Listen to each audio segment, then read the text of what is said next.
everyone, and welcome to the WOSO show. My name is Allie, and I am joined as forever with my co-host Sarah. How we doing, Sarah? I'm a little tired, but I'm really happy to be talking about international break. It's my favorite weekend, it's your least favorite weekend, and we get to talk about the Lionesses and my forever U.S. women's national team. I'm surprised you guys don't have like a nickname like the Lionesses. It sounds like more of an American thing to have, like...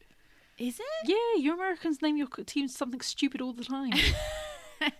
I mean, I know what you mean with like the mascots. Like your teams are Manchester United or Manchester City or like Arsenal, and ours are like, I don't know, the Casey Curran. Yeah, the Detroit Tigers. There has to be a mascot, but I don't know. It's not really in our soccer spirit, I guess. I don't like that, like, for example, England and Australia, their women's teams have names. So it's like the Lionesses or the Matildas, but their men's teams are just like the England national team or like the Australian national team. I hate that. That's wrong. The England known as the Lions. Oh, are they? It's three lions on your shirt.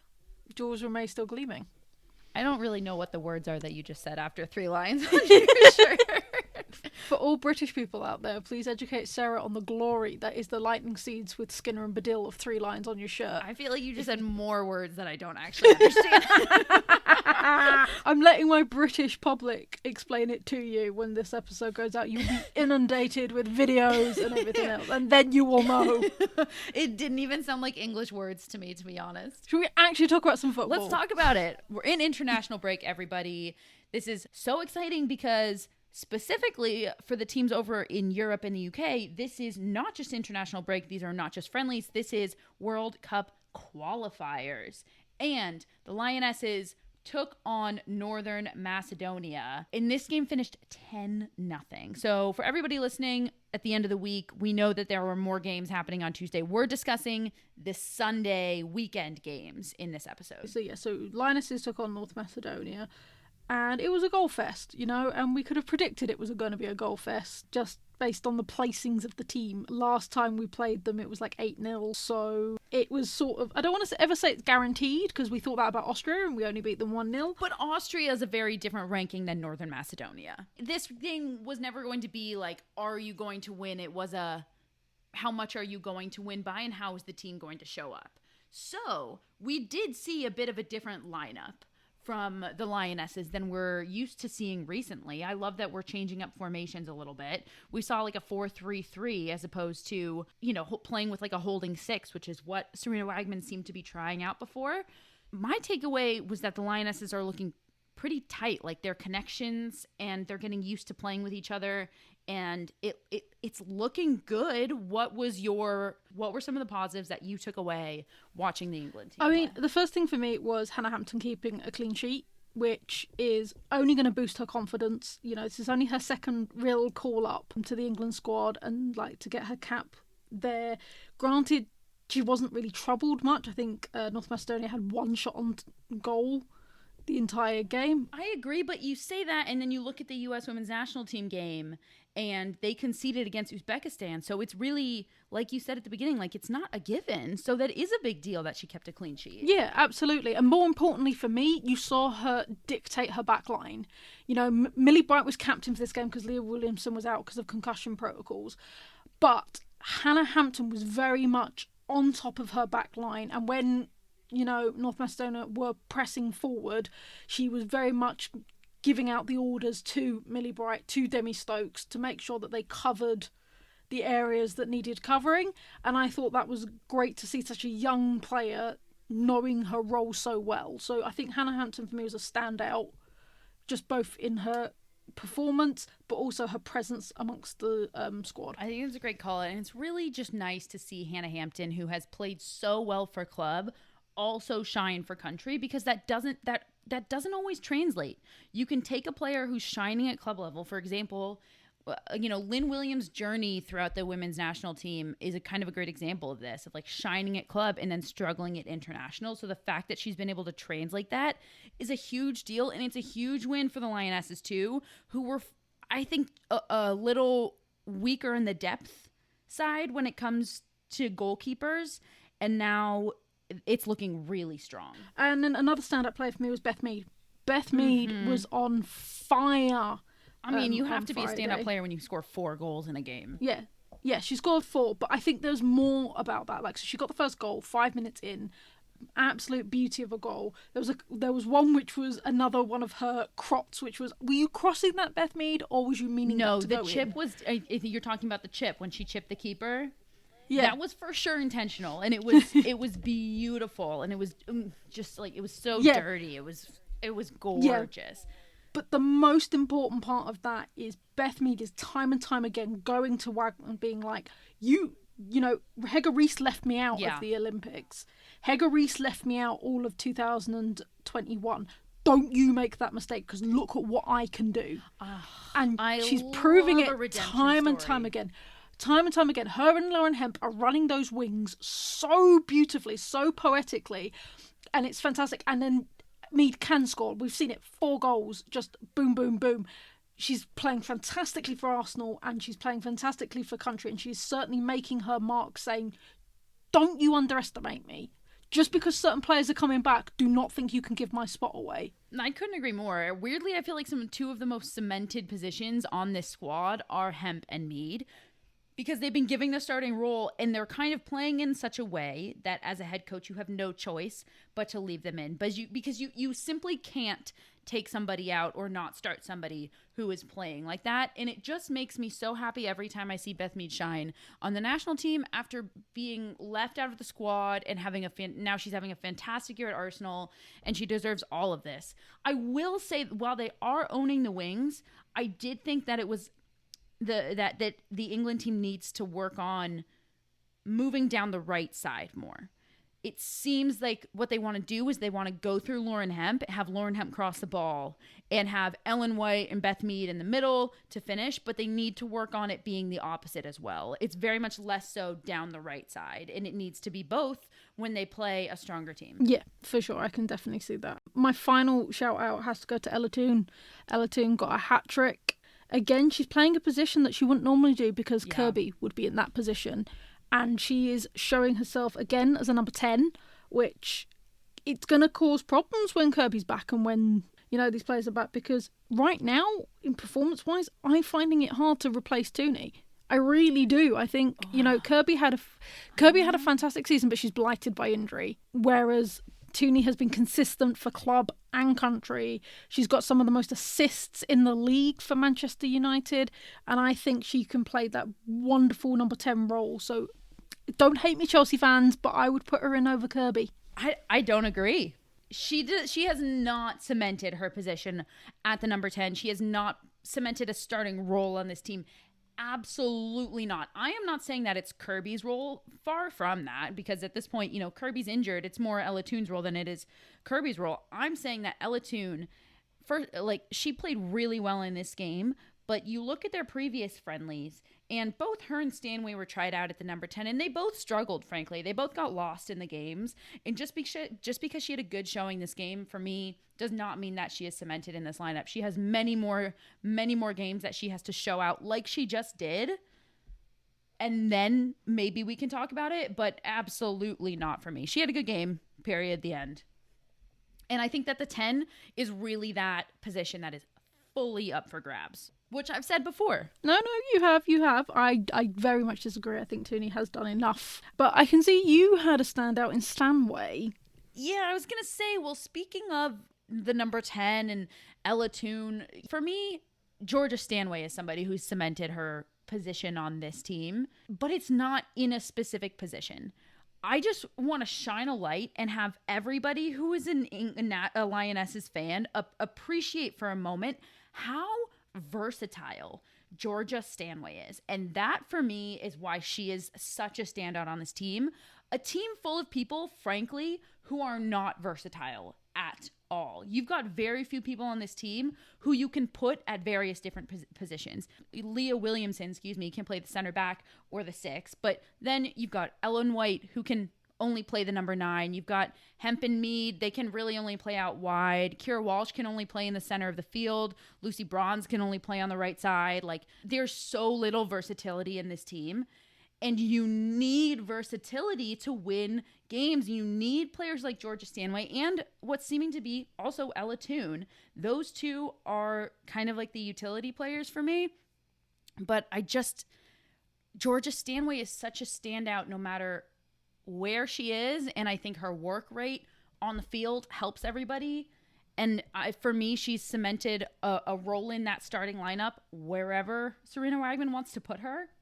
I think she's cemented it. So I half agree with you in the fact that you're right. I think she's becoming the new Jill Scott in the fact that her work rate is inspiring the players, because whatever you can say about Jill Scott, her work rate was always 110%, and I'm seeing that in Stanway.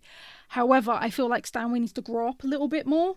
She needs to mature a little bit more. We have this discussion about her a lot. And it's what you don't like about her is what I really love about her. No, I know, because you love Katie McCabe and you love... I love that they just go in hard. But it's not even that. It's just there is a little bit of an immaturity about her game and the way that she plays that I don't like. And I don't like the way... She hasn't quite got the right head on her shoulders at the moment. And it's coming, because to see how she was when she first started to how she is now, she's come on leaps and bounds. But there is still that immaturity that is going to get her in trouble. You mean just in being a bit of a hothead? Yeah. It's all her... You saw it even then, like... We saw it. North Macedonia got all of the yellow cards in that match. They got 5 yellow cards. And you could see that Georgia Stanway wanted to go round and lamp one of them for a tackle. And it was like, you need to, like, look, the refs dealt with it. She's got a yellow.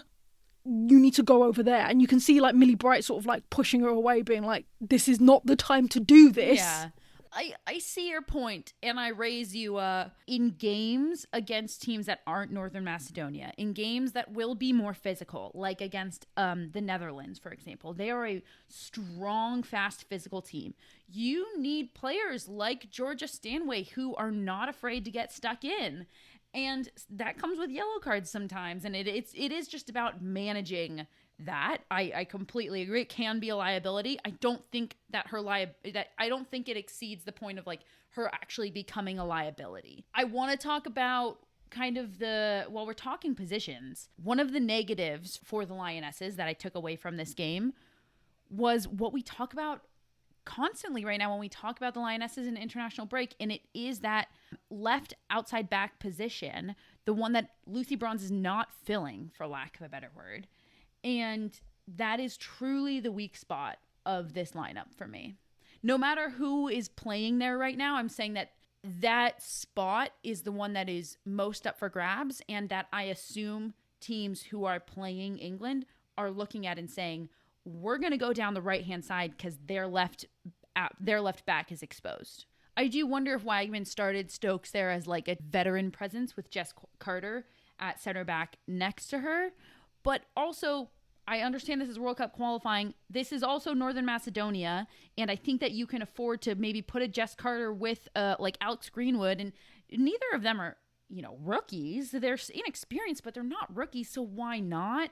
That was the one part of this I really didn't understand, but that was the one negative, really, that I took away from this game. And otherwise, frankly, strong showing from England, and I'm very excited to see them play. They've got some more competitive fixtures coming up on at the later part of June. They're playing the Netherlands, and that'll be a really great test for them. Yeah, because my biggest negative is, what does playing a team like North Macedonia do for the England squad, and what does playing a team like England do for the North Macedonia squad? I mean, because nothing other than the fact that they had to do it for World Cup qualifiers. Exactly, but it does nothing. It's going to just demoralise North Macedonia, and it's a bit of a walk in the park for England, and it's not really telling us much. Yeah, this is definitely part of the international game where it gets slow, because we're in World Cup qualifiers, so we need to get through some of these, I'll say it, like more painful games.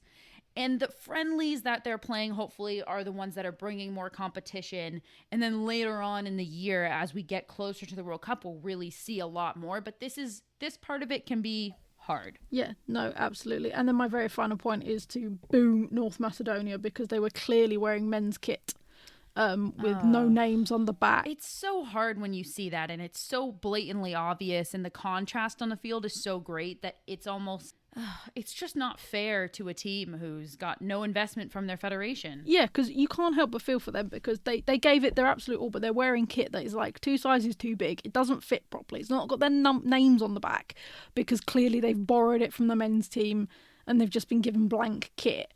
And frankly, how can we grow the game when they can't even get the basics right of... It really does show the gap in women's soccer. And even in while it's closing, these type of games, it really does show, because where Northern Macedonia is right now, I know, that's where the U.S. women's national team was in the early 90s. They were wearing the men's kits with, no name on the back. And look at where we are now, 20-something years later.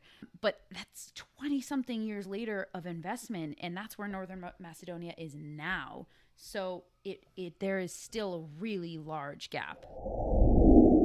Should we go around the world, around the world, around the world, international edition? It is World Cup qualifiers. World Cup qualifying is fully underway. Who will we see in Australia and New Zealand 2023? These games are going to help us figure that out. So we're going to head over to Sweden first. Sweden destroyed Georgia 15-0 on Thursday. A hard game, no doubt, for Georgia. Sweden takes on Ireland on Tuesday in a battle for Group A, but we're recording on Monday this week and don't have that result for you. An incredibly interesting matchup, though, so check out those score lines. Absolutely. And now we go over to Iceland, who continue to hold on in Group C with a 5-0 win versus Belarus. Will it be enough, though, as they sit behind both the Netherlands and the Czech Republic? Over to the Netherlands. Speaking of, the Netherlands beat Cyprus 12-0, an emphatic victory, as they seem to have Group C already pretty much locked down. And then finally we go to France, who barely beat Wales. An incredible scoreline for a small but stacked nation of Wales. It was 2-1 to France. Have you checked out Total Football Analysis yet? TotalFootballAnalysis.com provides researched analysis on loads of football games, including women's football. Want to know why Miedemar scores so many goals? Do you want to explore how City have turned it around this season? Head over to TotalFootballAnalysis.com and sign up to learn more about the beautiful game. We have a special discount for listeners of the Women's Soccer Show. At checkout, type WOSO10 to get a full year for €10. That's €40 off the yearly subscription. Head over to TotalFootballAnalysis.com and type WOSO10 at checkout. So we are going over to the USA, who are playing some friendlies against Uzbekistan. The last game was 9-1. I think the most shocking part of that was the 1, but we will get to that. So the first impressions of the game, quite a slow start for the US. To be honest, it took you 26 minutes to score a goal. I was going to say, was it a slow start? 26 minutes is still a pretty early goal. And just saying, Beth Mead scored in 5. Okay. Just saying. So that wasn't that's really interesting. That wasn't my first impression, because my first impression was that this was a great way. The U.S. really picked up where they left off in both a positive and a negative. So, like you mentioned, the U.S. didn't score for 20-something minutes. One of the biggest takeaways from their previous friendlies was that everything looked good with the exception of the last pass. And they clearly were struggling with that for the first 20 minutes, and then they figured it out. My major takeaway was that the front three who started this game, of Mallory Pugh on the left, Katerina Macario at the number 9, and Sophia Smith on the right, I was like, we're looking at the future of the U.S. women's national team, and it would not surprise me in the least if this is the front three that we see in the Women's World Cup 2023. They were outstanding, and the fact that they have already developed such a connection, they were playing so well together, the three of them, and then when you add in how Rose Lavelle was playing behind them at kind of the 10, it was so dynamic. It was such a different picture of the US than we'd seen before, and the speed that Pugh and Sophia Smith on the wings add with the playmaking ability of Lavelle and Macario in the middle, what a treat. What a treat. The front three were absolutely the biggest takeaway of this game for Vladko and for any women's national team fan. Yeah, we're going to come on to Sophia Smith and also Mal Pugh, but I have to talk about Macario. The absolute beauty she's come up with coming into this national team. Totally. She barely got a few minutes a few years ago. She said she wasn't really ready. Vlad said she wasn't really ready, but I don't really believe that. I do think that there was some veterans that were getting more time. Oh, interesting. I actually really believe that. See, I don't. I generally think that there were some veterans that were slightly ahead. Oh, see, I totally disagree, because I was going to agree with your first point of, like, I think Macario's such a standout for this game specifically, because previous to this, it's not that she's played badly, but you hear how great of a player she is and how great she's playing for Lyon, and we hadn't really gotten to see her magic come alive on the national team stage. And this game was basically like her coming out party, where it was like, oh, that's who everybody's talking about? Yeah, that's definitely the type of player that I understand now that everybody's talking about, you know? Yeah, because she's done amazing for Lyon, but I think she's always been in the background, but this was, like you said, her coming out party. This was like the shining example. I mean, yes, she played well with Pugh and Smith, but for me, she was the standout player of this game. Yeah, like, she really was. 100%. I think we was talking about England earlier about having that engine on the pitch. I think Macario was the engine of that game, because she dictated the pace, she dictated the opportunities, like you said, she assisted, she scored, like 100% nailed on. You know, Vlad, keep watching this player, because if she's not in your squad selection for the World Cup and for other tournaments the US have got coming up, then you're not worthy of your position as coach, because that has got to be one of your key players. He's been very forthright and honest about saying that he genuinely thinks she is like the best player in the world. So she's really going to have to mess up to not be on that squad, if that's what he thinks of her.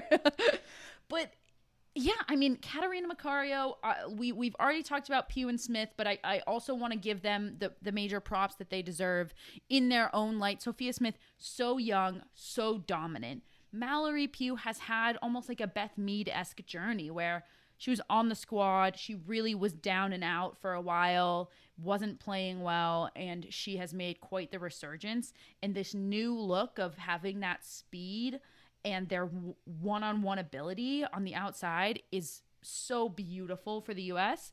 And because I have to say it, Rose Lavelle, her playmaking ability and her creativity at the number 10, in combination with those three, is such a great dynamic.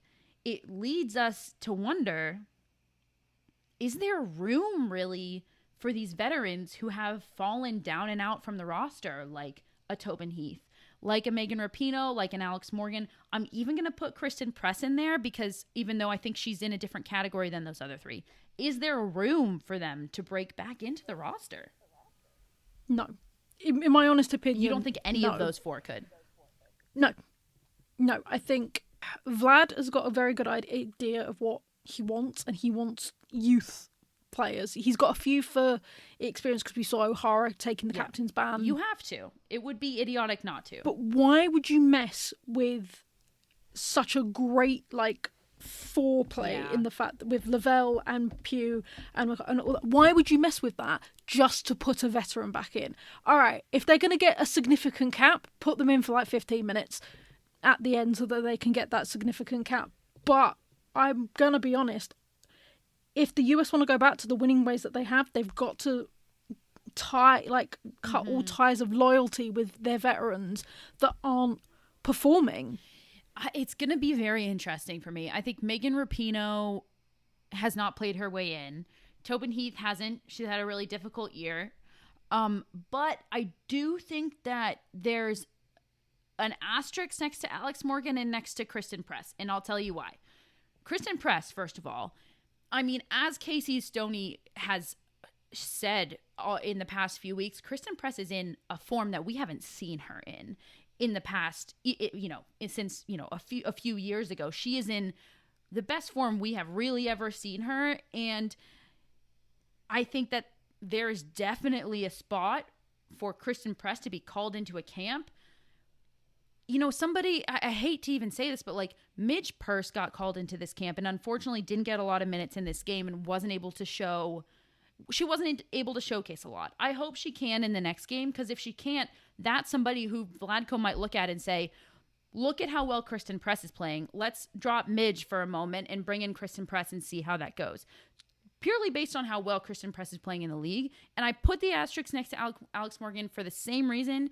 I don't think she's in top form, nowhere near the level of Kristen Press right now, but she's starting. You can tell the wheels are turning, and Casey Stoney has her playing better and better and better. And if Vladko needs a backup number 9... That's a different question. You said, do I think that either of those have a place in this team? As in the 11 that we had on the pitch. Absolutely not. Absolutely not. No way. Do I see them as like subs and being in the camp to help grow the youngsters more? Absolutely. But there is no veteran out there that is currently playing at a level that I think you can say, do you know what, Smith, you're on the bench. I'm bringing in Morgan. You know what, Lavelle? I'm benching your Rapinoe's coming in. I don't see it at all. The only one I can see would be Kristen Press, simply because of how well she's playing. But even then, it would be hard, you know, kind of like how we were saying with the Lionesses of like Hemp and Mead are playing so well that you can't take them out. Smith and Pugh are playing so well that you kind of can't take them out. That brings us to a perfect conversation about the number 6 on the U.S. women's national team.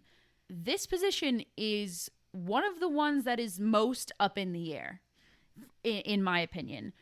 This was locked down by Julie Ertz, who is now pregnant.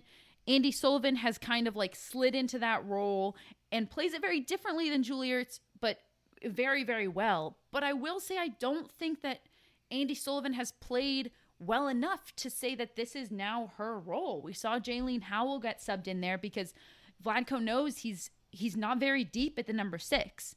So the number 6 role for me is the one that's fully up in the air. I love Andy Sullivan there because of the possession that she can hold. I think Jaylene Howell's a little young to hold down the number 6 at the national team right now. Sullivan to me doesn't bring a huge veteran presence. She brings a calming presence. But I do wonder, with Sam Mewis coming back from injury, if that will now become Sam Mewis's role. She played so well at the holding mid at City. We know she can do it. Is that the way to get Sam Mewis, Lindsey Horan, and Rose Lavelle all on the field finally at the same time? I don't think Mewis has earned it. And it's not just because of injury and stuff like that. She did very well at City, but then City were quite dire in terms anyway. So it doesn't really say much that she was doing better. I think Sullivan has proved how she plays in an American-style soccer, which Mewis has yet to do. Oh, I don't agree. I mean, she's proven it, but not recently, is what I would agree with you about. But that's due to injury, in my opinion. Yeah, no, that is injury. But for me, I think it's Sullivan. It's Sullivan. The way that she's more of a, like I said, a calming presence. I feel like Mewis, and having seen her play a few times, has quite a manic energy about her.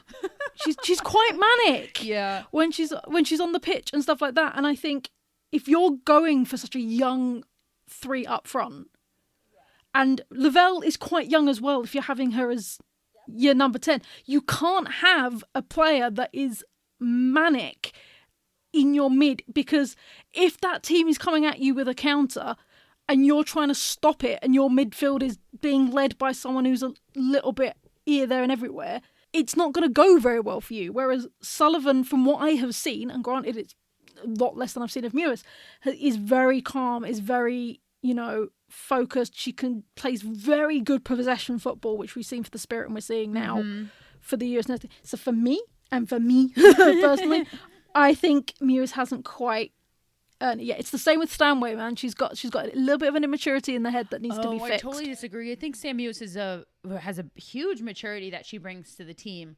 I don't think she's necessarily super defensive oriented, which is the only reason I maybe wouldn't put her at the 6.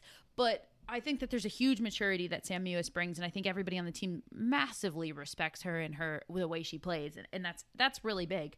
But I was wondering while watching, where has Sam Mewis basically been like played out of the lineup? And that's how quickly things change here at the U.S. Women's National Team. But I will say I fully expect Sam Mewis to play her way back into camp. I just do. And as we approach, I think this is the last role that is going to get solidified, because we don't know what's going to happen with Julie Ertz coming back from pregnancy. They will have played the whole year with probably more Andy Sullivan as the number 6, but then Julie Ertz will be back, and she's so valuable and in front of a back line that's going to have some rookies, hopefully Emily Fox. But even if there aren't rookies, it's in front of a back line that, quite frankly, needs a defensive-minded number 6. Either the number 6 is going to be the last piece solidified, or Vlatko's going to have to try some different formations. So, do you want to touch quickly on the goal that Uzbekistan pulled back? It was momentary lapse in defence. Huge lapse in defence, yeah. I mean, you look at the replay, and some of the Uzbekistan forwards were just simply not covered. And there is no excuse for that whatsoever. And I think Allie Wagner said it really well on the call. This was a great team win, but that's going to really sour it, because that means a lot. If you're going to concede in this game when you had close to 80% of possession and you're going to concede a goal, that's something you need to look internally at, because that's not tactics. That is you breaking down mentally, basically. And now I'm paraphrasing her. She didn't say this. she just said that it would it really sours it, and it does, because the U.S. broke down mentally for a moment. There were a lot of subs.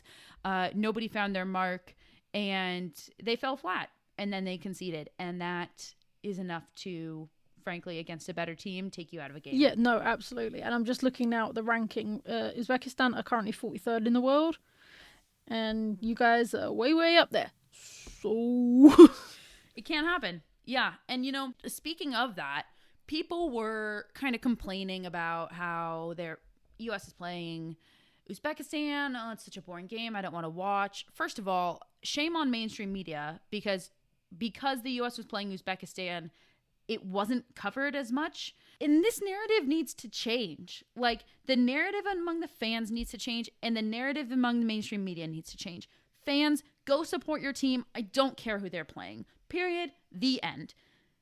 Mainstream media, if the U.S. women's national team is playing, you need to cover it. Again, period. The end. The fact that it's not important because they're playing Uzbekistan, I just can't stand that narrative. These games are, frankly, just as important as the ones against Netherlands, against England, against Sweden, against these top teams. And honestly, this is where the squad gets put together. So I know that the U.S. is playing these games because COVID protocols and things have gotten more difficult. The reality of the situation is that's where we're at, and these are the games that we have to prepare. And World Cup qualifying starts in 3 games now. There are 3 games more, and then World Cup qualifiers start. So we will get our picture of if these games have really helped or if they haven't, and we'll have more answers then. But no matter what, any games do help. And let's stop with the narratives of I'm not going to watch this game because of XYZ. Support your team. We were just talking about England, Northern Macedonia. It can be hard to watch, but the more we invest as fans, hopefully the more the gap closes.